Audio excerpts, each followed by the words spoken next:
Thank you all for joining us at our first Broadening Horizons in Preservation Heritage Cafe lecture series. We used to hold these events in person, but due to the success of our virtual programming last year, we decided to keep these events virtual. We have a number of lectures slated for the coming months, so please check out our Facebook or Instagram pages for more information on those. And tonight's lecture is presented by Michael Hauser, our state architectural historian, and he will be taking us on a groovy tour of 1970s architecture.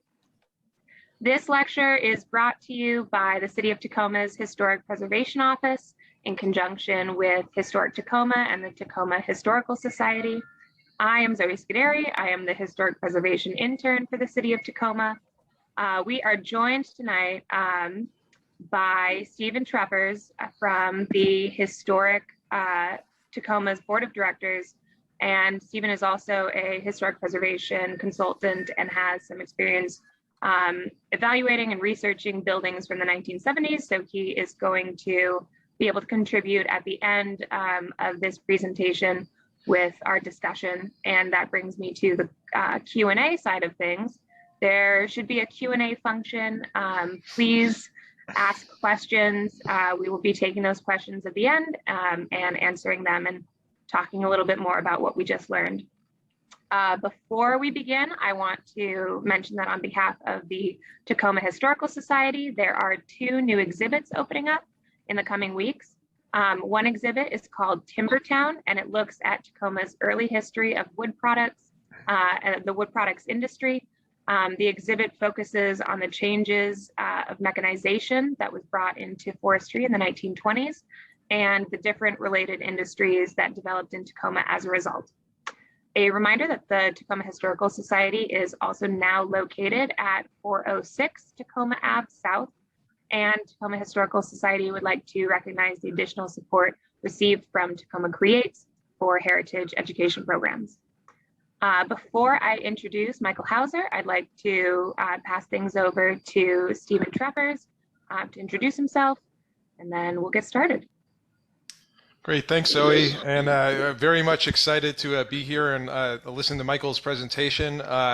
Yes, I'm on the board of directors of Historic Tacoma, and I'm also an architectural historian consultant with a group called Rincon Consultants, and had a lot of experience, or more experience I should say, recently with researching and evaluating properties from the 1970s as they start to meet that 50-year-old threshold. So it's definitely something that's evolving, and so you know, I think conversations like this are really great and kind of broadening our collective knowledge. So very happy to be here, and looking forward to the discussion. Awesome, thanks. And now to introduce Michael. So our speaker, Michael Hauser, has been the architectural historian for the state of Washington for over 20 years and has a long record of helping homeowners understand architecture and the history of their buildings. Currently, he manages the state and national register programs for Washington State, as well as Washington's unique heritage barn program, which you should all check out. Hauser helped bring post-World War II resources to the state's focus by establishing the Nifty from the Last 50 initiative in 2003, which initially documented over 300 mid-century modern buildings across the state. As the states go-to expert, he has reviewed numerous post-war resources as part of the Section 106 process, from small ranch houses to Cold War military facilities. His current pet projects include creating biographies of architects and designers who practice in Washington State, and he has recently developed a study of of the Seattle area parade of homes and the AI Seattle Times Home of the Month. And he has a bachelor's degree from the University of Idaho and a master's of science in historic preservation from Eastern Michigan University. And we are very excited to have him here to talk to us about 1970s architecture. And this series is titled The 70s Turn 50. So Michael, please tell us what you know. Awesome. Thank you so much for that introduction. And Steve, I don't know. There's a lot of pressure here. I'll try and do a good job here. Let me see if I can share my screen. And how does that look? Can you all see that? Zoe, can you see that? Yep. Super. Well, that was a great introduction, because what I really want to talk about is just to kind of get everybody kind of in the mood to be thinking about these 1970s resources, because they are turning 50. You know, I'm a historian, not a mathematician, but if you take 50 from today, the year today, right, we're up already into 1971, hitting 1972 very quickly. And I think if you looked at the amount of resources that are considered historic, certainly it's a lot. But unfortunately, in the preservation community generally, we're quite behind the eight ball in that sense, because there are not a lot of post-World War II buildings on the register in Washington State, either on the local register, certainly not on the National Register. There are no post-World War II buildings on the National Register or the State Register in Tacoma. There's no mid-century neighborhoods that are listed. In fact, there's only 3 post-World War II houses on the National Registers statewide, which is kind of shocking, right? So when we talk about post-World War II, you know, we're up to 45 to 71, soon to be 72. So we've got a whole 30-year period there where we're missing a lot of resources and have a lot of work to do to kind of catch up. But hopefully we'll get there as we kind of progress and move along. So today what I wanted to do is just kind of share some initial thoughts on things that are out there that you might be thinking about when you think about 70s architecture. It might be a little trip down memory lane for some of you, might be new, that sort of thing. You know, in 70s architecture is really a study of contradictions, if you will. So it's the austerity sort of versus decadence. There's drab earth tones versus campy colors. There's this whole idea of, you know, kind of nature-loving hippiedom, and even, you know, high-tech futurism. You know, there's some fun, real contrasting things that kind of happen. One of American top novelists, Tom Wolfe, he labeled the 1970s as sort of the me decade. And he based this on this newfound sort of American, you know, kind of preoccupation with self-discovery and self-awareness during this sort of time period. I think you're going to see some of those themes as we look through here. And I thought I would just throw this in here. You know, I'm no expert on the 1970s, but I did grow up in 1970. That's me. And the little guy there with the cool outfit on, and my folks. And, you know, they were pretty hip. We had, you know, green shag carpets, and harvest gold walls, and plants inside, and sort of crazy things. I grew up in Vancouver, actually. And you know, was submersed in 1970s culture, I guess, if you will, as a young age. I wanted to give you a little context first before we start talking about architecture specifically, just to be thinking about what was going on during the 70s. And, you know, this is a time where sort of, you know, liberalism of the 1960s still is kind of continuing, if you will. But particularly there's this crusade to get more aware, to become more aware of the environment and all the assaults that were sort of happening to it. You know, America celebrated the first Earth Day in 1970. Congress passed the National Environmental Policy Act that same year. There was the Clean Air and the Clean Water Act also in the 70s in 1972. And then there was the Underground America Day in 1974. We have the oil crisis, obviously, in the 70s as well. And then campaigns to protect the environment, like, you know, don't give a hoot, or give a hoot, don't pollute, right? Or the famous, you know, ad council series featuring the so-called Native American paddling through the garbage and on his canoe. And it's kind of an interesting side story about that. The gentleman who portrayed the Native American was actually an Italian American. So again, this sort of contrast and you know, confusion about where we want to be long term. Also the era, you know, of the anti-war movement, right? Lots of things happening. There were a few people, you know, continued very few people really continued to support the war. President Nixon, he really had a fear that the United States would look weak. So as a result of ending the war, he really didn't want to do that. He wanted to make the war more palatable, right? So he was limiting the draft. He started limiting the draft. He was shifting the burden of combat not only from American troops, but to South Vietnamese soldiers. And that policy seemed to work for a little bit. However, when the United States ended up invading Cambodia in 1970, hundreds of thousands of protesters ended up clogging the streets of the U.S., college campuses, things of that nature. On May 4th was a big day when the National Guardsmen shot 4 student protesters at an anti-war rally in Kent State University in Kansas. 10 days later, police officers shot 2 African-American students at Mississippi, at Jackson State University. Members of Congress tried to limit sort of the capacity of the president by revoking the Gulf of Tonkin resolution, which authorized the use of military force. But Nixon, he simply just ignored it, right? So there's all these things kind of brewing and happening during that time frame. There's the women's movement, too. It's happening at the same time, right?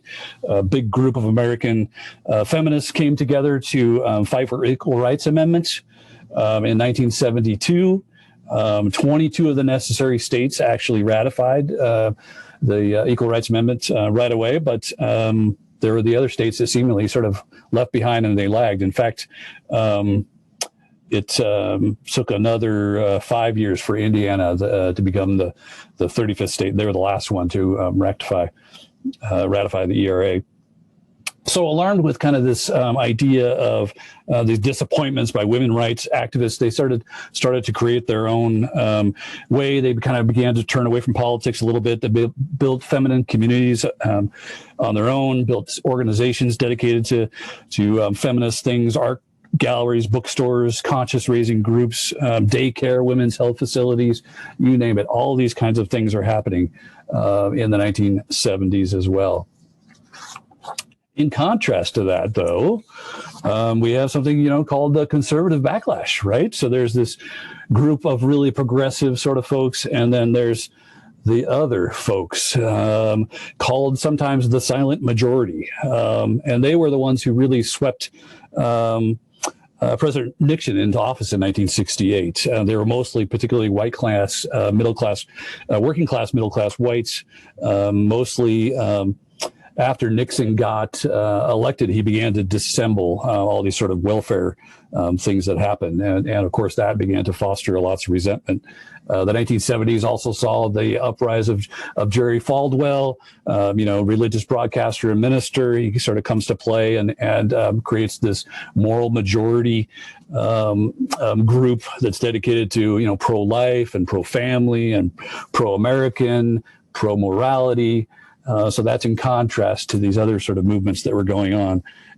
Business leaders started to have think tanks like the Heritage Foundation and the Cato Institute to try and embrace religion and big government and things of that nature. Together, these sort of leaders came forth, and they took more of a direct approach in politics, really by hiring lobbyists to create PACs, political action committees. They pushed their agendas in the halls of Congress, things like that. Between 1976 and 1980, the number of these political groups, these PACs, rose from just about 300 to over 1,200 just within 4 years. So they were a force to be reckoned with for sure. And those kinds of things led to this scandal, right, of this re-election landslide by President Nixon in 1972. But he kind of really, resented any sort of challenge by authority, and his attempts to attempted to discredit those who disapproved of him. So there was a burglary, a very noted burglary in the Watergate complex, hence called the Watergate scandal, in D.C., which there were 4 individuals that broke into the Democratic National Committee office, and they were caught, and Nixon tried to intervene with that investigation by the FBI. And that ultimately led to, instead of being impeachment, led to his resignation. There was also things at the time, we have to look at fashion, crazy things that are happening. It was fun. It was a flamboyant time. Polyester is the main choice. Bright colors were everywhere. Chest hairs, medallions, butterfly collars, bell bottoms, skin tight t-shirts, sandals, leisure suits, flower patterned dresses, sideburns, all these kinds of crazy things. Men and women now seem to be wearing alike outfits, tight-fitting pants, platform shoes, both for men and women. Just when it seemed like bell bottoms or flares couldn't get any bigger, they were gone. They just sort of disappeared. By the late 1970s, the pantsuit and the leisure suit and the tracksuit was sort of the everyday kind of wear that the person was sporting. Every woman had this cowl neck sweatshirt in her closet. Men had striped V-necked velour shirts in their drawers. What colors, these bright colors that kind of started in the 1970s really almost disappeared by the late 1970s. And we go into things like earth tones and whites and grays and blacks. So you'll see things like that. Then there's also this music revolution as well. A huge variety of music happening during the 1970s. Dozens of genres to sort of choose from. Many of them rose in popularity at different points during the decade of the 1970s. There's funk, there's soul, there's R&B and pop and soft rock and disco, all carved out a place for themselves during this time frame. In fact, in 1972, 5 of the top-selling records in the U.S. and 11 of the top-selling 20 albums were by African-American artists. So pretty exciting times. Things were changing, right? The 1970s also saw a birth of a new, younger sort of music genre. You may have heard of it. It's called hip-hop. That happened in the 1970s. That's when it first came about. And then you have things like automobiles. I have a big passion for automobiles, but automobiles are really changing a lot during the 1970s as well, from the exotic, Lamborghini that kind of shows up to lots of federal regulations that change about how cars are looking, whether it's airbags that show up first on a GM car in 1962 to new regulations for bumpers, big bumpers, and safety protection, things of that nature. So in contrast with sort of the American big muscle cars of the era, there was a new recognition or a new entry into the market of fuel-efficient cars as part of the oil crisis of 73, right? So we got a lot of cars imported from Japan and Korea and others, and finally the U.S. Market sort of takes notice as well, and they start shrinking their cars. So this is the Pinto and the Gremlin and the Civic and crazy things, cars from those eras as well. Now, architecturally, we got kind of a background there. The 70s were really this era of exploration, if you will, for architectures. It was an era of a sort of experimentation, a reckoning that would kind of shape how architecture would happen through the remainder of the 20th century. And in fact, by this time, public sentiment had really begun to turn against urban renewal that was happening, and projects that seemingly only architects would love. Sort of radical stuff kind of comes into question. And as an architectural community, as a preservation community, we're still trying to understand and grapple with these things because we're still trying to figure out what to call these things. So I'm a splitter. I like to split things up into small, different categories and groups. And these are just some of the terminologies that's thrown out there. And one of the reasons why we as architectural historians do this is so we can get a comparing and contrasting of different building types to say, hey, this is a really good example of a split level or a geodesic dome, or this is very unusual. It doesn't fit any of the known terminology. One of the problems, though, a big problem, is that we can't seem to agree on what the terminology is, at least as a collective in terms of the nation. So I looked at split foyers, split entries, split levels, bi-levels across the state to see what other states are calling them. And these are some guidebooks that are out there. So these are all, in essence, the same form of house, but they're all called something slightly different, right? So in Virginia, they call them a split forward. In McAllister's guide, which is a very popular architectural guidebook, she calls them bi-level splits. Period catalogs are calling them raised ranches. What's the correct terminology, right? What did we decide to do in Washington? Well, we decided to go with split foyer, is what we decided to do. And I'm going to tell you a little bit more about that in a minute after we look at some of these sort of designs and what the heck is a split foyer, right? How does that differ from a split entry? We first have to talk about style versus type, though. So whenever I talk about architecture, I like to talk about these two things. So style really in the easiest mode is applied ornamentation to a building, and form is defined by plan and the height of a building. So style and form are completely two different things, right? And when you're talking about the mid-century period, those things can get kind of fuzzy and complicated a little bit. So I'll try and point out some of the differences. So we're going to look at forms, and we're going to look at style that's applied to the same form and how different it looks, even though it's the same kind of form. Like ranch houses, right? These are a building form. A ranch house is a building form. And ranch houses in 1975, about 60% of the houses that were being constructed were one-level houses, most likely ranch houses. So lots of ranch houses. That's an architectural form. It's one level. It's low to the ground. It's very horizontal. Lots of different styles can be applied to ranches. And I thought it'd be fun to look at these different style categories. Ranches themselves come from the idea of low-lying buildings that were perhaps, from the 1870s, ranches during the Southwest. Sunset Ranch Western Houses book, which is a very popular, influential book for the 1950s, actually talks about Fort Nisqually's Factor House as being one of the examples of an early ranch house, which is kind of interesting, right? Ranch houses are crazy because they are everywhere. They're all over the country, very popular. Lots of plan books out there that had free plan services where you could go and go down to your local hardware store and get a free plan with the hope that somebody would buy the materials there, or you could order a plan online. Lots of advertisements in local newspapers, period publications, things like that. But not all ranches look the same. So here's a ranch with some applied ornamentation, which we call storybook or Cinderella ornamentation. And, when you look at these, they're little quaint little, Cinderella, Snow White cottages. I've also heard them called, very low scale. And, you can see these kind of crazy little dovecotes that are in the eave lines.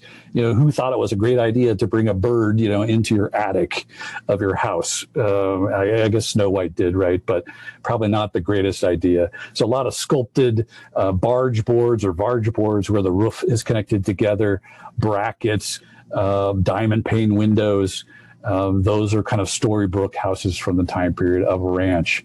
But then you also have things that kind of have a little cowboy Western feel to them. So what's more Western than having a wagon wheel added to your house? Or make your house kind of look like a barn. With a little hay hood overhang like this one house down in Vancouver. There's no hayloft up this, but it has a remnant feature of a barn. The house up in Lakewood, kind of has a Western feel as well because of those little brackets under the eaves. When we're talking about ranch houses in a lot of stylistic terminology, we look at small little details to pull out the examples of what can you capture. Are they the best examples of a cowboy?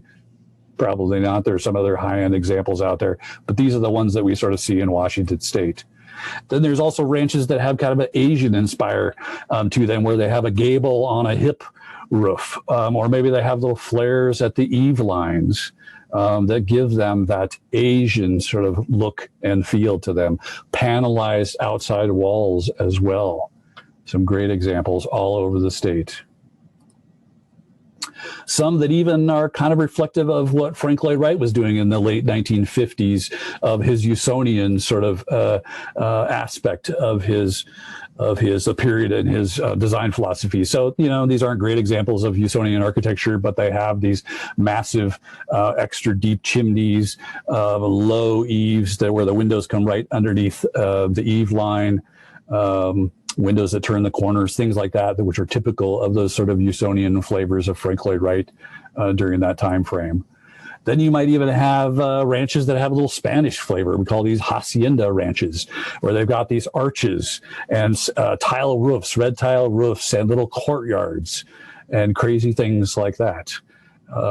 Pretty easy to spot when you're out there driving around. Tacoma has some good examples of them. I haven't seen a collective neighborhood of these, but they're definitely peppered in all over the place.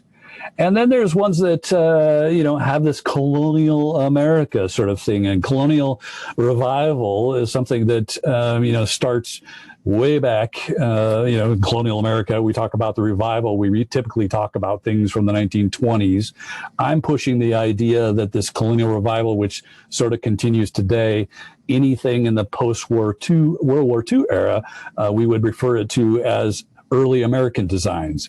And that's what they were sort of used, the terminology that was used during the time frame in the 50s, 60s, 70s, this early American design. So they have a lot of sculpted brackets along the open entryways, little flower boxes and shutters. And I guess these examples don't have any cupolas on the top of them, but it's another typical early American sort of design detail. And then you have some that are just kind of modern, right? They don't really have any garish architectural details, but they look modern. They look sleek. They have these windows that turn the corner. The eave lines are kind of cut off on the sides, varying materials, lots of use of stonework, things of that nature. So you'll see these examples out there. So modern ranches. Well, the distant cousin to a modern ranch is something that we call the split level. And what the heck is the split level? The split level is pretty easy to define because when you walk into a place, it's one floor, and then you have the idea there's an interior stairwell where you can go up or down. So it has two more levels, like this little diagram that I'm showing you up at the top. So you enter on one level, and then you can decide to go up or down after you have some living space on that level. That's the sort of character defining feature of a split level property. Again, this is a building form, not a style, because there are different styles that are applied to these.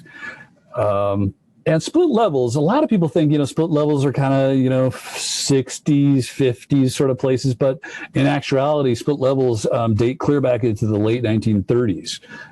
So we'll find some early examples here in Washington State, actually in the 40s, particularly up in the Seattle, Olympia. I've seen a couple in Tacoma as well.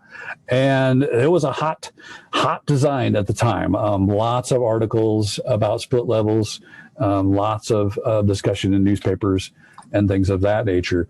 Now, we also define split levels. I'm a splitter, right? So we can start cutting split levels down into subcategories to figure out, again, what the examples are. And I've started drawing some graphics. I didn't quite finish the last one here, the raised rear. But these are the four sort of types of split levels that you'll see out here. The classic, which is a gable and a cross gable next to it, and then the side-by-side, so two gables side-by-side. The flying wing is the one big, huge roof. And then the raised rear is one where you enter on the front, and then the stepping is done on the back of the house. Those are more rare examples. Few of those around, but not too many. Here's some examples of the classic subgenre, I guess, of the split level. And you can see how different and varied they look, right? Depending on those stylistic details that's applied to them. Here's the flying wing example. Most of these tend to have, more of that modern sort of look, if you will, with floor-to-ceiling windows and exposed rafter tails, or not exposed rafter tails, exposed purlins, rather. Those are the big beams that are kind of sticking out on the top. Here's some side-by-side examples, ones that have a colonial sort of flavor to them, or that early American flavor, like the one down in Vancouver that has a garrison up on the top. That's that little overhang with the little brackets underneath that. That's called a garrison. There's actually a garrison style from the 1930s. So it's a throwback to that. That's the side by side. And then here's some different ideas about style that are applied to these. Little Tudor elements. That's kind of weird. Or Spanish elements. Or Storybook elements to a split level. Then there's also another category of a split level that's called the split entry, right? So we talked about that before. The difference between this guy is that you enter the buildings in between all the stories, right? So there's only 2 stories, but there is a small little entranceway where you come to a foyer, if you will, and you've got the immediate decision to go up or down as soon as you walk into the door. So that's the split foyer or the split entry idea. So it's 3 levels, but 1 level really is just the foyer. So the split level, or the split entry rather, also dates back a little bit earlier to the 1960s, but becomes very popular in the 1970s. And again, you'll see different sort of roof forms, different subcategories of these, different styles that are applied to these as well. Around the state and around the country. Here's even one over in Richland that's got an A-frame attached to the front of it. A weird deal, right? So what do you call that? Is that an A-frame, or is it a split level, or is it a split level with an A-frame? What style is it? Can get very confusing pretty quickly. But interesting to sort of look at the different typologies that are out there. Nobody is documenting these, or let alone, I haven't really seen any books or scholarly study on split levels or split entries. A little bit on split levels, but definitely nothing yet on split entries. So if you're looking for a topic to do some research on, that would be a great one. Sort of dig into it. I'm kind of digging into it myself, but have just barely scratched the surface. Here's some Tudor or Spanish style examples on a split level with those details, stucco and curves and fake boards on the outside. Here's some early American examples with these huge columns that span the first and second story. What are they trying to do here? What they're trying to do is they're trying to mimic not Thomas Jefferson. This is Mount Vernon. This is George Washington's house. They're trying to sort of simulate that idea of this house that looks grand and historic with this colonial style entranceway. You can see some of the entranceways on these 2 houses in Olympia and Kirkland in particular that have that classic broken pediment above the door with a little scooped out and a little knob on the top, a little finial. And if you look at a lot of those, the little finial is actually a pineapple. That's a symbol of welcome. Kind of a fun little detail. Then you could have something like this, right? You're like, what are you talking about, Michael? You're talking about Pizza Huts. I get excited about these because they're what we call pavilions. You could live in a pavilion if you want. And these are easy to spot too, because they have this very strange sort of roof structure, if you will, a hip roof with 4 slopes. And then they got another hip on the top of them, which is usually hiding something, hiding the air conditioning, hiding a chimney, hiding maybe a skylight, things of that nature. And the pavilion style really did start out with Pizza Hut restaurant. In 1962, they came up with that initial design, and then it started to go mainstream pretty quickly after that. And so you can find these designs not only on houses, but fair buildings and commercial buildings and religious buildings. You'll find it all over the place if you look for it, right? So I wanted to show you some examples of some of the things that are out there. A lot of fair buildings during the time period had these sort of ideas of these little small pavilions that were hooked together. So here's an example that was set up for the Century 21 exhibit up in Seattle in 1964. Here's some later examples that are found around the state of these little pavilions.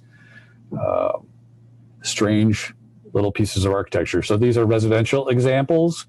Note the different sort of tops of the roof. Some of them might be an extra little pagoda up at the top, or they might have an extra gable. They might be hiding something, or they might just be there for decorative purposes. They almost have an Asian sort of connection to them or a look to them. Then there are banks that have these details, commercial buildings, churches. the pavilion form. And of course, there's Pizza Huts. And if you get into these things like I do, Pizza Huts, the original Pizza Huts, they're quickly disappearing, actually. So if you've got one in your community, you should get excited about it and at least document it and try and preserve it. One of the most intact ones that I found is the one up in Lakewood. A lot of them have been severely remodeled over the years, so it's great to see that one fairly intact. So think about those, the historic Pizza Huts. What about something like this? A-frames. Everybody loves A-frames, right? They're easy to spot because they look like a giant A on the outside with that steep, big roof that comes all the way down to the ground. And you can find these kinds of things all over the state, whether it's in a residential neighborhood or as a cabin. And one of the most influential A-frames that is out there, actually nationwide or maybe even worldwide, is one right here in Olympia. That's a fun story to tell. This is Dr. Hellier's cabin, and some of you from Tacoma and Pierce County might recognize that name. Dr. Hellier is the main mover and driver behind, what am I thinking? Behind I totally lost it. The zoo out by Graham. Somebody jump in there, will you? Steve, you know what I'm talking about, right? The petting zoo out by Graham. Maybe Zoe. Anyways, we got a comment there, Northwest Trek. Northwest Trek. Thank you so much. Somebody saved me. Yes, he's the guy behind Northwest Trek. Yes.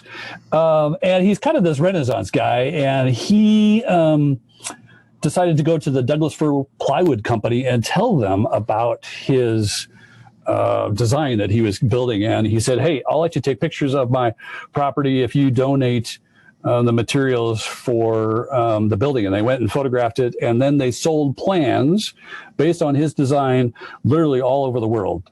So this A-frame in Olympia is sort of the mother earth of A-frames. It all started right here in Olympia with this property. So it's pretty exciting to sort of have that with us. Lots of different types of A-frames that you can see out there based on their roof structure as well, whether it's a straight A-frame or an arched A-frame or an A-frame with a flat top, you name it, lots of different things, lots of different building uses for that, whether it's cabins out there that you can find, pretty much in any forest environment, to individual houses, to churches, to single-family residential properties, some cabin examples up at Mount Rainier and up at the beach, up in the forest. Lots of examples out there. One of the other styles that really comes into play is the shed style in the 1970s. The shed style, it really is the 70s quintessential architectural piece. And unlike the A-frames, this building has a geometric shape where there's only one sloped roof, and they're like attached boxes that have different slopes roofs coming all different ways. They're typically 2 stories tall. They're taking into this idea as well of some environmental concerns, i.e. using these tall sides pointing towards the sun, maybe to soak in the sun and use sun as a heating possibility. The design really starts out and gets developed down in California, down at Sea Ranch Condominiums in 1965. They were the first really design, and it kind of went wildfire from there and caught on very rapidly with other architects all across the country, featured in a lot of magazines. And then local builders kind of took that high-end sort of architecture that you might see at Sea Ranch, and they adopted it sort of at the local level. Some not the greatest examples of shed style, but if you had to call them anything, that's what they would be called. And so they used the idea of this slanted roof and diagonal siding to create their versions of Sea Ranch. There's residential examples, there's restaurant examples, there's medical examples, bowling alley examples, very popular in the 1970s, the shed style. There's church examples, right? So easy ecclesiastical examples. The McLiving. We talked about Pizza Huts, but we've got to talk about McDonald's. Houses like this that have mansard roofs. This is the mansard style of the 1970s.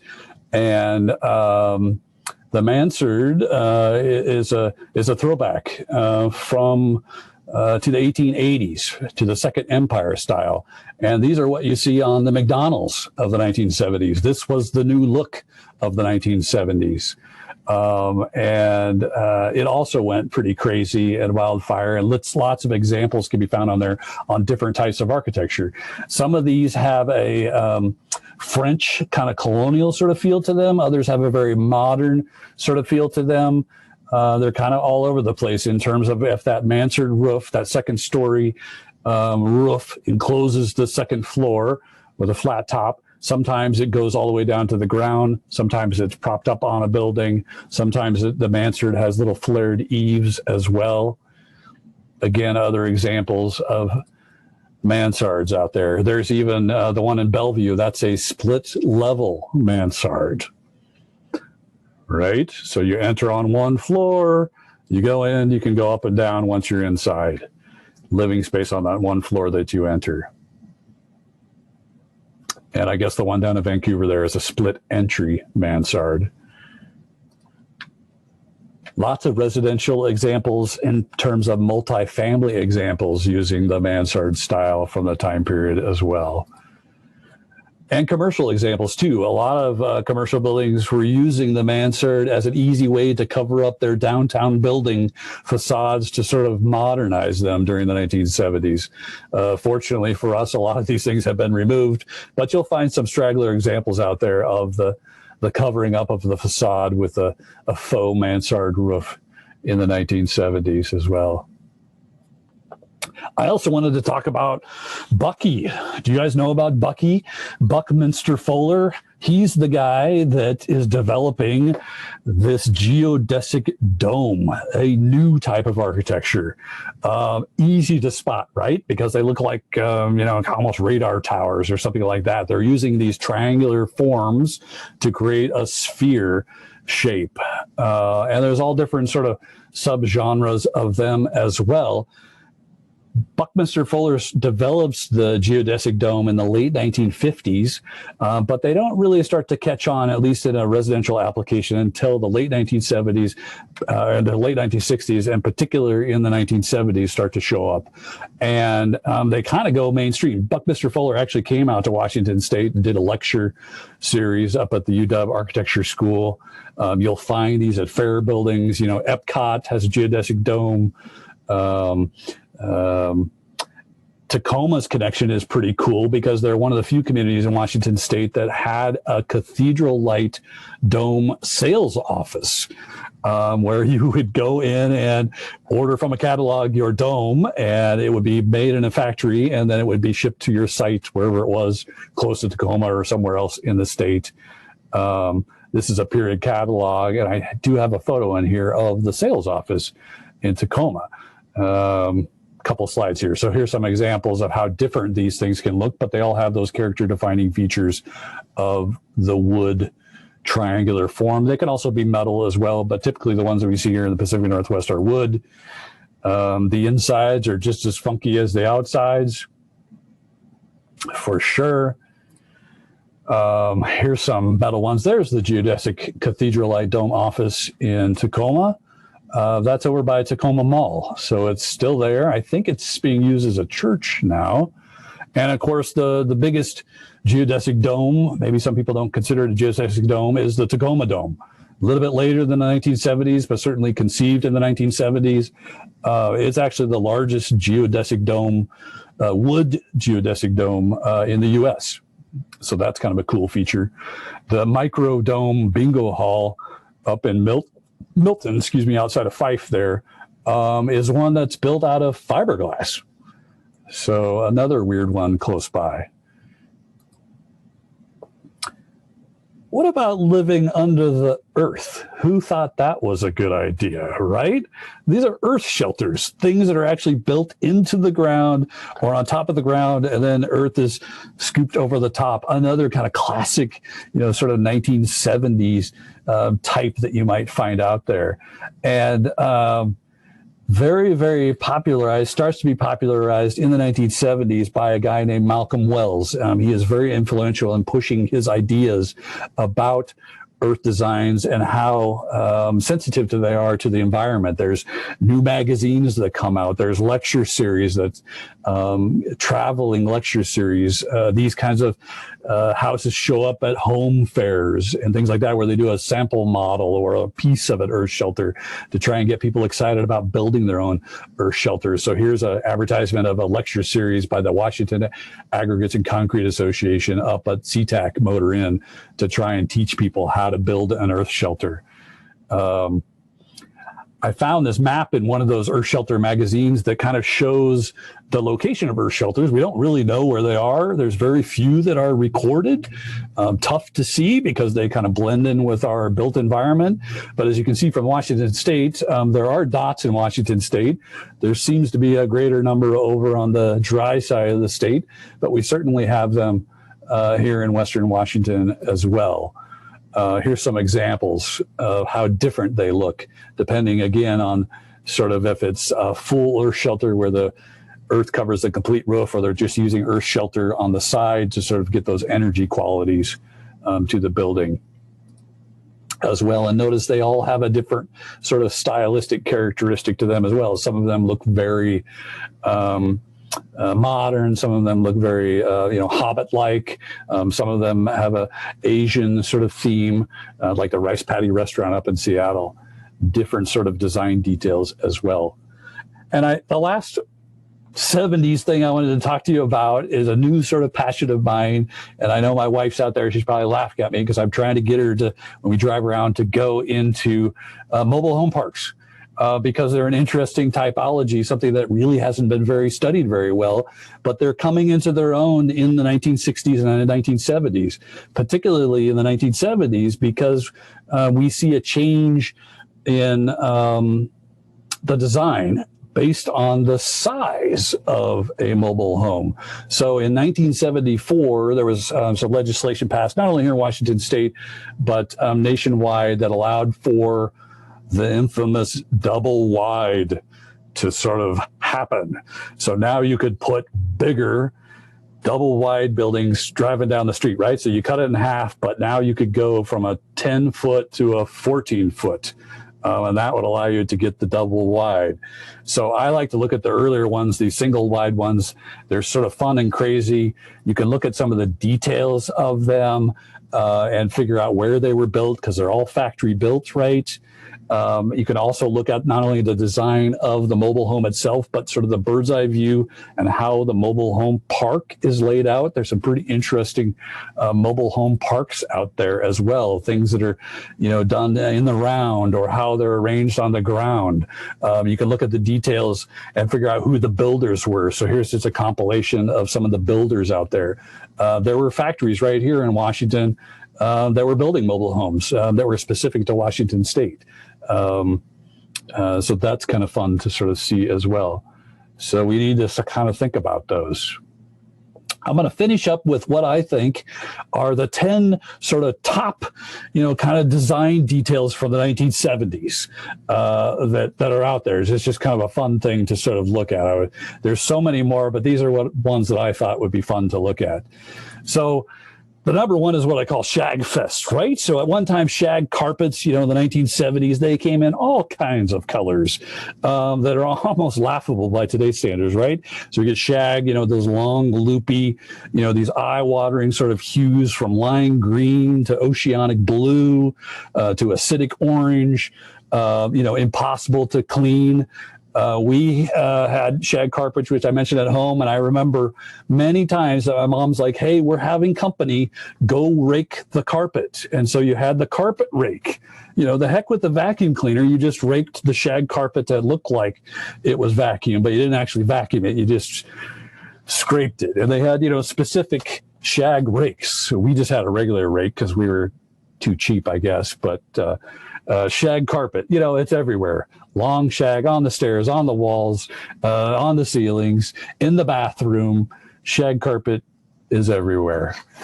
And then there's, macrame as decorative wall hangings, right? Macrame really can trace its sort of origins back to ancient times, but we see that these sort of knotted fiber wall hangings, these elaborate macrame plant holders, you're really instantly kind of transported to the 1970s when you see these kinds of things. The 1970s is kind of this craft revival, right? So you have, you have macrame, but you have, string art, embroidered wall hangings, Afghans, owl-shaped knickknacks are also very popular. So you see a photo of these owl-shaped knickknacks. What is the connection between owls in the 1970s? We think that it's traces it back to 1971 when the U.S. Forest Service, they made the owl their feathered friend and their mascot. And so there was lots of excitement around the owl during that time frame as well. There's also what I call stone, right? Everybody gets stoned. Everybody had stone in their houses, on the outside of their houses, on the inside of their houses. Heavy, dark stone with dark mortar, stone fireplaces, accent walls, stone to create your fireplace, or even a waterfall in this crazy example up in Lakewood. Stone everywhere during the time frame. I've been trying to figure out what types of stones these are. What are they called? And I'm having a heck of a time trying to figure it out. Period publications during the time have, proprietary sort of names for those. A certain type of stone that looks a certain way could be called something here in the Pacific Northwest, and the exact same stone could be called a completely different thing in the Midwest, even though it's the same kind of stone. We seem to have gotten a lot of stone from Utah, Southwest sort of area. There's a lot of Mount Shuckelston stone, which is a green stone. There's a lot of white granite, which you'll see as well. And of course, basalt and featherstone and rockstone and all kinds of weird sort of names out there. And then there's the plastic, fantastic. The age of plastics, during the 70s, there was lots of experimentation going on with plastics, not only in the design sort of realm, but also sort of the idea of plastics being combustible or off-gassing or heat retention or heat loss. How could you sort of use it, in your, not only inside, but outside, or maybe even for an entire building material. So you have, things like polypropylene and formica and plexiglass and PVC and vinyl and styrofoam and fiberglass and acrylic, all different types of sort of plastic, happening at that time, used for different products on the house, whether it's furniture or siding or roofing or insulation or outlet boxes, interior finishes. You remember contact paper, right? To cover up your walls, your drawers, your tables. Total 1970s application. Hello, nature. Also a big 1970s sort of deal, when your idea was to bring the outside of the house in. And so you had wood paneling. Wood paneling not only, in your house, but maybe on your dishwasher, on your car, the wood paneled car, sidecar, the alarm clock. Faux wood paneling everywhere. There's interior gardens. There's plexiglass lights, greenhouses, all those kinds of things, sort of inviting nature into the inside of your house. Atriums, you name it. Beers were a big thing in the 1970s as well. And, big trend, not only on lamps and walls, even ceilings from the 1970s. And it also kind of goes with this whole do-it-yourself sort of movement of the 1970s as well, because you could go down to your local hardware store, you could go to Sears, you could go to JCPenney's, and you could buy these 12 by 12 mirrored panels that would just adhere to the wall with sticky tape. And you could create a whole entire wall with mirrors. And some of those mirrors, would just be a straight mirror. Some of them had little marbling effect to them. Some of them had little scenes that were painted on them. crazy kinds of things like stylized animals and biplanes, super graphics, just about any pattern you can think of could be found on these walls. We had a huge wall in our house of mirrors that I remember growing up as well. There's also this idea of sort of this tropical adventure, right? So rattan, caning, bamboo materials, they're all in a huge abundance sort of happening during the 1970s for plant stands, coffee tables, seating, design details, you name it. Remember the peacock chair? Super, super popular in the 1970s. Dolly Parton sitting in the peacock chair.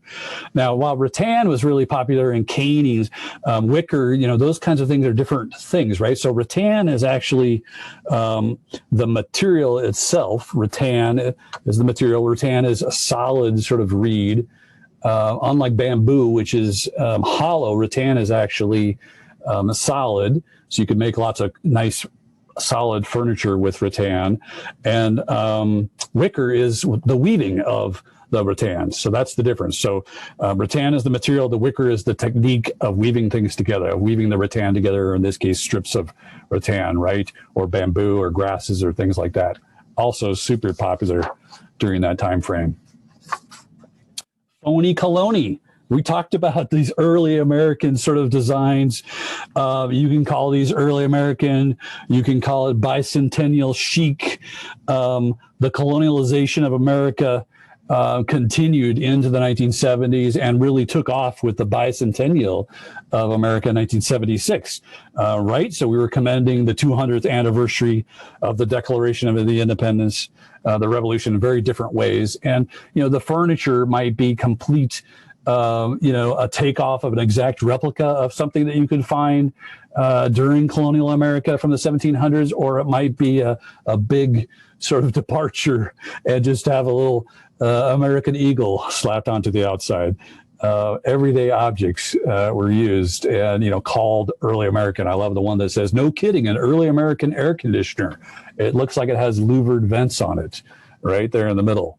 Crazy kinds of things.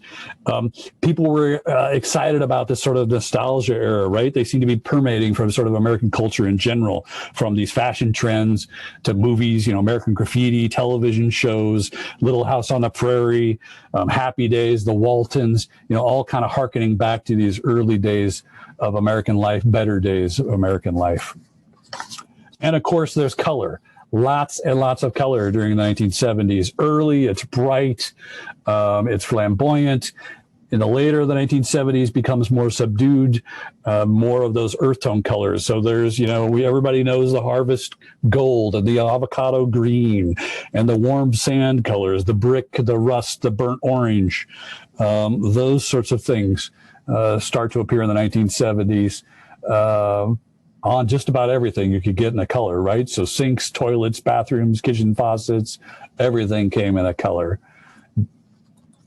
The last thing is embracing the future, right? So you have all these people that are kind of interested in this natural sort of bohemian kind of lifestyle. Then you had the early American kind of people that are interested in the more traditional. And then you had another set of the population that was more interested in the space age, sort of embracing the future and what it could be like. So there's, metal things like chrome and polysteel and geometric shapes and lines and plastic and fiber optic,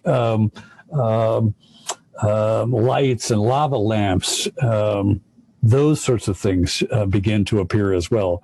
During this time frame, kitchens were more functional. They were more logical. They had abundant storages. Dishwasher is no longer a luxury item. And so how do you incorporate all these things to sort of embrace the future? With these kinds of things, how do you research this stuff? And I always sort of knew the day was coming when these things would become historic in my lifetime. And, you have to sort of dig, right? And so the time is now to sort of look for period publications. I like to look at period publications and buy a lot of those at garage sales and antique stores to try and understand what was popular at the time. There's still not a lot written about the era in academia, but we're going to get there. There's lots of old magazines that are online that you can find. One of my favorite is through the U.S. Modernist Archive. If you haven't checked out their website, definitely do that. Docomomo Wiwa is a great organization as well. They're an international organization that stands for the Documentation and Conservation of the Modern Movement. And the WEWA is the Western Washington chapter. So join that organization. It's free. They have lots of home tours. They have lots of information on their websites. We also have information on our website. So certainly lots to think about and lots to discover during this 1970s. I guess I want to challenge you to kind of embrace the era and be thinking about what's coming down the pipeline, what really is already here, and get your groove on. It's time. You're too late if you haven't gotten your groove on. I am here to answer questions. I know that was a little long, Zoe, but we're right at 7, so not too bad. Yeah, no, that was amazing. And I have so many thoughts and so many questions. We have a couple in the chat. First, I want to say thank you to everyone in the chat who threw up Northwest Trek. I was thinking that, and then I was like, I don't know if that's the right place. Is it near Graham? I can't remember. Yeah. It totally is. And it also made me think of, there is also Dr. Hellier's, he has a cabin at Northwest Trek that I believe is also built in the 70s. And it's either an A-frame or it's a split level A-frame or something cool. I think it's an A-frame as well. It's on the island out there in the middle of the park. It's surrounded by some water. Yeah, it's a great little property as well. Never formally documented. Yeah, clearly loved A-frames and being out in nature, which we can all agree with. We have a couple questions about how many buildings and houses came out of Sears, Roebuck and Co. Kit Homes, and I think someone in the chat also mentioned that they built one of their houses off of one of the designs from the last one of the last slides on cabins. But cool. Well, how many of those do we have? That's a good question. No one knows. That's an easy answer. So Sears Kit Houses, Sears started developing kit houses, a little off topic, but clear back into the, turn of the century, 1905, 1910 era, and all the way up into the right before the war, late 1930s, 40s. Nobody has ever systematically, there's no master list anywhere. So to know that you have a kit house, you really have to either find the original plans or understand some of the markings that are on beams and joists. But the problem is there's lots of kit house companies. So Sears and Roebuck, they had a kit house company, also Montgomery Ward's, but there were a lot of local businesses that also had kit houses. So here in Tumwater, there was a Tumwater Lumber Company that had a very thriving kit house company in the teens and 20s. There's Fender Manufacturing Company out of Portland that also we know have buildings in Washington State. When you get into this post-war era, we're talking about modular housing. So now it's not called kit houses, it's called modular housing, which was built in a factory. So we talked about mobile homes, but there's actually complete homes that are built in factories and then shipped to site. Those aren't on wheels, but they get, put on a trailer and taken off a wheel and maybe assembled on site or partially assembled in the factory, or maybe just certain wall panels. That's certainly a whole nother discussion. So that's modular homes versus mobile homes versus kit homes, right? Can get pretty confusing. Good question. I had some wonderings about, we talked a little bit about environmentalism, and I know brutalism starts in the 1950s, but has a continuation. And I know that we have a couple examples of, I grew up next to Evergreen State College. So that's a very, has that sort of sustainability kind of vibe to it, but then is all in concrete. And you have, along with the Freeway Park in Seattle, which was a straight environmental response to, we have a freeway in the middle that's going right through the middle of the city. How are we going to, you know, a lot of people didn't like it. A lot of people were like, how do we cross over between this? You split the city right in the middle. And we came up in the, I think it's 1971 or 72 that they built the Freeway Park, which is right next to the convention center, where now everyone goes for Comic-Con to take photos, but is an amazing example of that grassroots response to, you know, wanting to continue to have an environmental impact, but sort of that, you know, shift in between the two, the tension between the two of advancing and development, but then also trying to fight against and keep nature still in the city. So I think that's kind of cool. And then I was also wondering about the I'm totally going to mispronounce it, but Weyerhaeuser building? Weyerhaeuser? Weyerhaeuser. Gotcha. Yeah, no relationship to Michael Hauser, but yes, I know the building. Well, let me just mention briefly brutalism, right? So the examples that I showed you really, you know, have a residential connection, right? So we didn't really talk about commercial sort of design, sort of stylistic details. So brutalism, there are very few residential properties that were designed as the brutalist style. So the brutalist style is mainly exposed raw concrete. Beton brut is where the name comes from. It does start to show up in the 1950s, but doesn't really show up here in the United States until the late 60s, 70s. In fact, one of the few, probably the only brutalist house that I know of in Washington State is actually on Gravelly Lake. So in Tacoma, Lakewood, and it's an amazing example, architect designed, obviously. You know, brutalism never caught on as a sort of a Main Street architecture due to a variety of reasons, particularly in the Pacific Northwest, you know, kind of saw it off as a cold, sort of dark and damp with our weather. And so, you know, those buildings aren't very loved, certainly not by the general public, but probably more by academia. I think people are finally coming around. Tacoma also has one of the best examples of a brutalist style church, St. Mark's in Tacoma up in... where is that? Just right by Wright Park. So cool examples.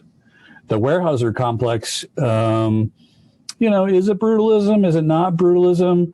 What it really is a skyscraper that's turned on its side that expands over a precipice, which is kind of an interesting idea. It almost acts as a dam because there's a lake in front of it. That building is a super important building. It is, as we all know, Weyerhaeuser, which started in Tacoma, moved their headquarters there in the 1970s, created this whole campus, designed by a very known architectural firm out of New York, Skidmore, Owings and Merrill, who had offices in Portland. Skidmore, Owings and Merrill actually did a building in downtown Tacoma, but the Weyerhaeuser complex was studied by generations of architects, still is today. It is now vacant. Weyerhaeuser moved out. They moved to downtown Seattle. We don't know what's going to happen to the building. We hope that it will be saved. They're having a hard time, especially during COVID times, filling up space, getting somebody to use the building. We'll see what happens. It has no protection on the building itself. So it's not a designated property. There's no preservation program in federal way.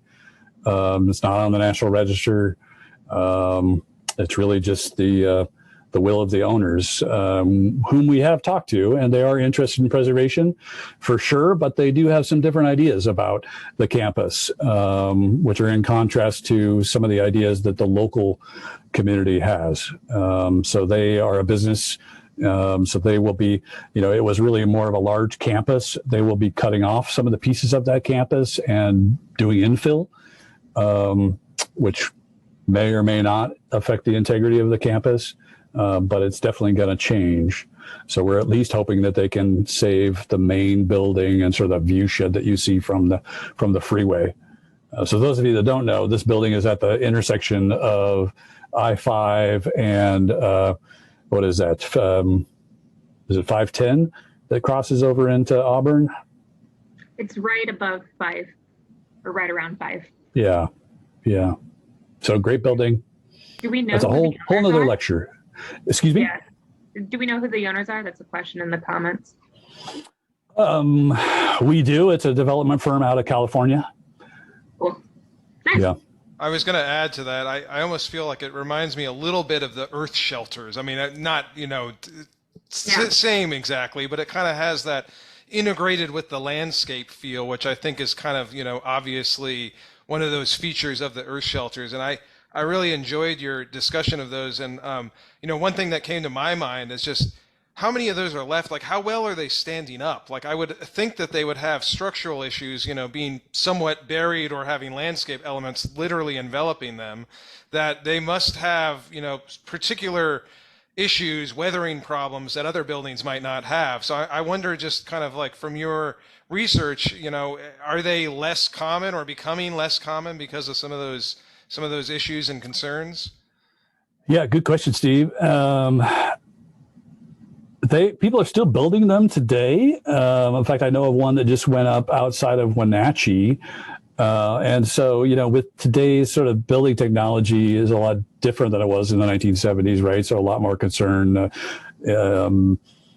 lot more understanding about how water penetrates buildings and surfaces. The ones that I do know of that are standing in Washington State are holding up pretty well, actually. The one at Lapaway Park, State Park outside of Pullman, is very well known, still lived in and loved, and they aren't having any issues with that. Most of the examples that we see over here just have berms that go up on a sidewall, so not all the way up over the roof. So they're bermed earth shelters. So a little bit more sort of exposure. And there's different ways that those things can be constructed. So they could be concrete, they could be steel, they could be some sort of fiberglass materials. There was a kit that you could buy that was easily sort of plopped down, made in factory, plopped down sort of as a shape, and then you could just pour your dirt over the top of it. So lots of different scenarios of that and how it might hold up or not. But the ones that I know of are holding up pretty well. But don't know a lot of them because they're just not being recorded out there, right? Because they're hard to find because they blend in with the landscape. Love it. Another thing that I really loved that you talked about was the Pizza Hut pavilions, as well as McDonald's. And I'm wondering, this is a very popular thing on the internet for younger people, loving finding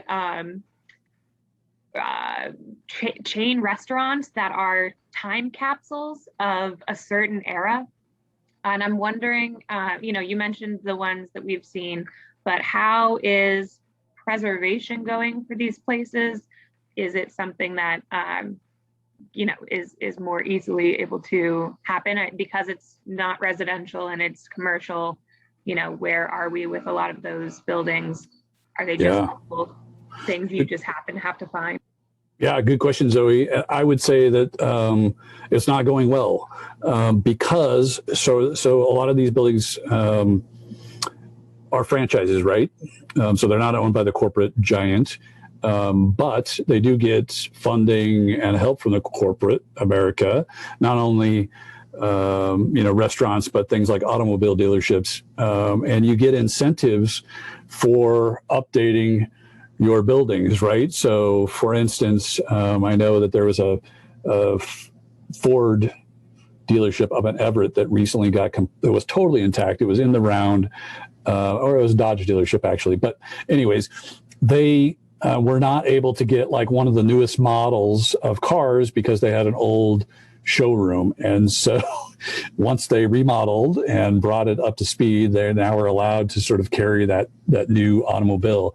And so the same thing is happening with those restaurants. So lots of McDonald's are getting remodeled.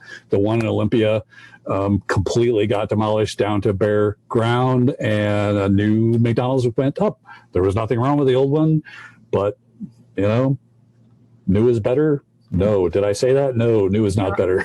I think there's I think if it's the one that's that's near the mall, there is a Wendy's right next to it that is still historic. Yes. And is still done in that 70s sort of. I'm not sure if it's late 70s, but it's very Western kind of style. Yeah. That's a good one. There's an old Arby's sign over by the Tacoma Mall there on 50, is that 51st? That the actual store is new, but they've retained the old big giant Arby's neon sign. So that's cool to have as well.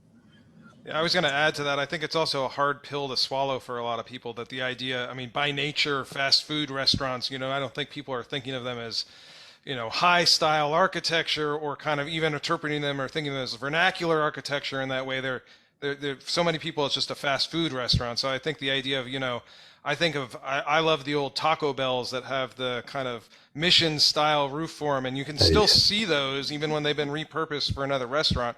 They stand out, but again, maybe as they become more rare, it might be something that people begin to appreciate. But hopefully it's not too late before that happens. I just I think it's hard for people to think of a fast food restaurant as potentially significant for any reason. Yeah. Steve, I'm thinking of Sherry's restaurants, right? Speaking of earth shelter, they're in the round and they've got a lot of earth pushed up to the outsides of them, and they're super distinctive. Definitely. Yeah. I wanted to go back to residential and sort of bring up interiors, and the last couple slides that you had on what were the top 10 most popular things. And what I found really interesting is we're currently going through a post minimalism aesthetic, and now everything is being brought up, and now everyone is into whatever you would call the opposite of minimalism, eclecticism or something. But I know macrame is becoming really popular, along with houseplants, and bringing in a lot of these 1970s elements. And I wonder if there's, how it's just an interesting part of revamping new styles every 20 years, but maybe with the internet, we're just going to jumble a bunch of styles in one go. That's probably will be the case. Yeah. You are starting to see these 1970s, decorative design details and even fashion details, sort of come back. We started to see that with 60s stuff about 10 years ago. You can go into, Target and find basically a knockoff of a high-end chair from the 1960s that the original model might be $500 chair, but it's only $60 at Target. And so I think you're starting to see the 70s pieces come in, whether it's changed a little bit, but maybe the colors are more modern or something like that. But we're definitely getting there for old guys like me. So new people, like younger people like you, it's all new, right? Right.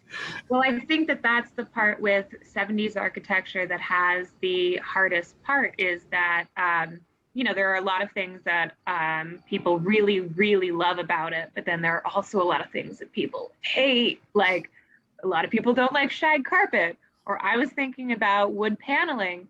And I love that you mentioned that the dishwasher was no longer considered a luxury, and how, because it wasn't considered a luxury, everyone wanted to hide it. Like, that became the new thing, is finding different places that you could hide your dishwasher, and then you push a panel and there it is.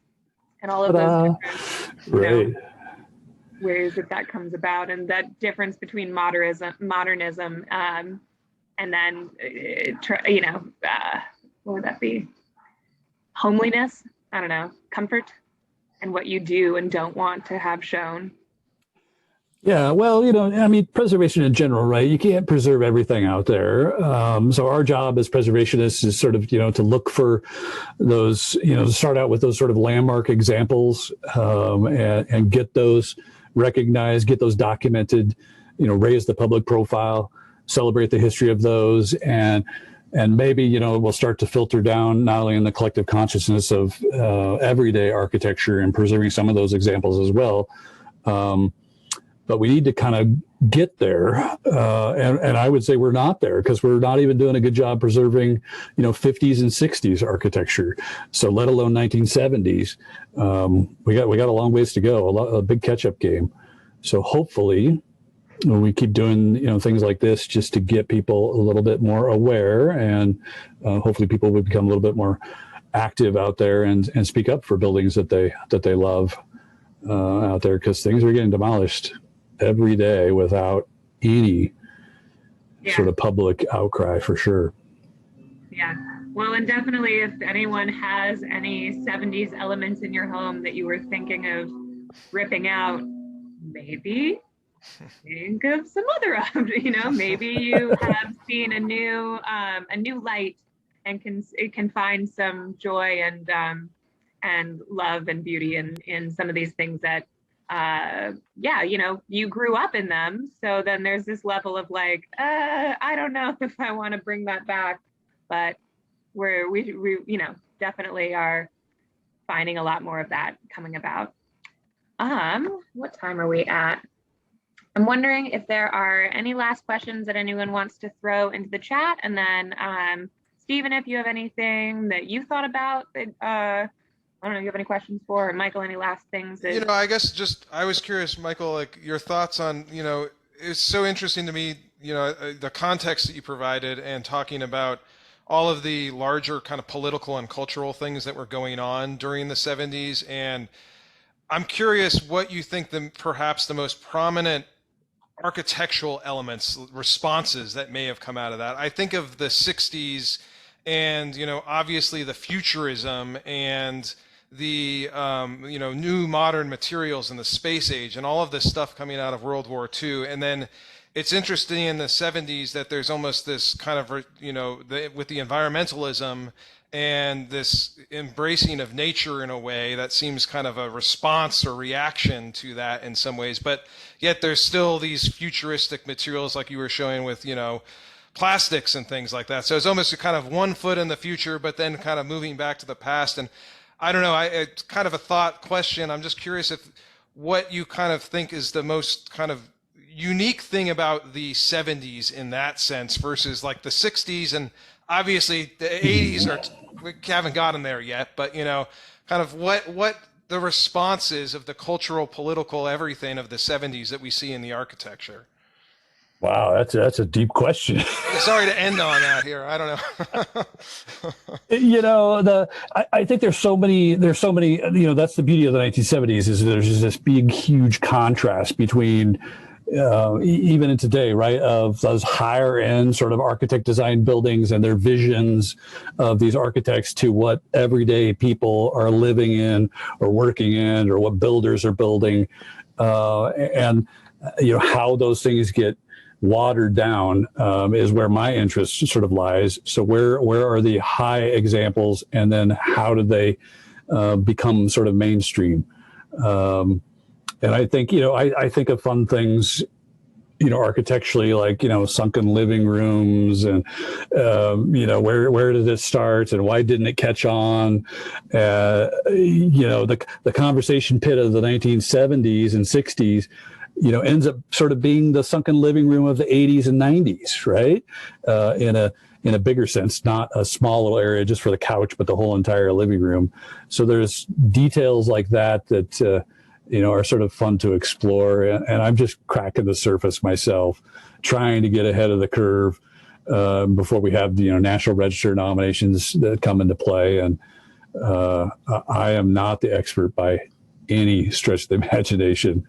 Well, I can honestly say that, I really appreciate everything you present today. Some of the deepest dive I've seen, and understanding some of the, especially the split levels and the sunken earth and all of those. I mean, it's things that I'm familiar with, but again, just even as a professional and an advocate, I really am still myself learning to understand here. And so I definitely appreciate the research you've done. It's one of the deepest dives, and I think we've all learned a lot from that. So thank you again for sharing that. Absolutely. The discussion will continue, right? We all have work to do. Somebody asked a question about which SOM building Skidmore owns in Maryland. I hope you can see this on the screen here. This is the Bank of Washington building that was the Skidmore owns in Maryland project in Tacoma. So still there, still looks pretty the same. Has a super cool recessed plaza in the front of it. So if you haven't gotten off the street and walked in down to that plaza, check it out with a spiral staircase. Super, super neat. Thank you. 1201 Pacific is the address, right? Right downtown. Great building. If you have more questions, reach out to me. Facebook me, tweet me, send me a note.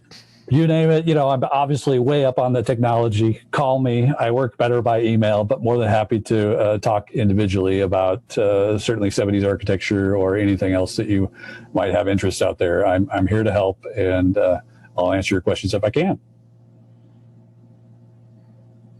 Excellent. All right. With that, I think we're going to wrap it up. Thank you guys so much. Thank you, Michael, for all of your very groovy, very cool information. I now want to get more into it. I was very surprised how many buildings of those I knew, and I'm now going to see as I drive around places. Stephen, thank you so much for all of your responses and knowledge. I also appreciated it as well. And yes, if you guys have any further questions, please email us. And this is part of our Broadening Horizons in Preservation Heritage series. We will have a couple more lectures on preservation topics as the year goes on. So please look out for those. All righty. On that, I think we're going to end it. Thank you guys again so much. Bye, folks. Bye-bye. Great. Thank you. Guys. Have a good night. All right. Woohoo. Okay, I think I can press end now. All right. See you later. Yeah, thanks all. Bye, All right. guys. Bye-bye.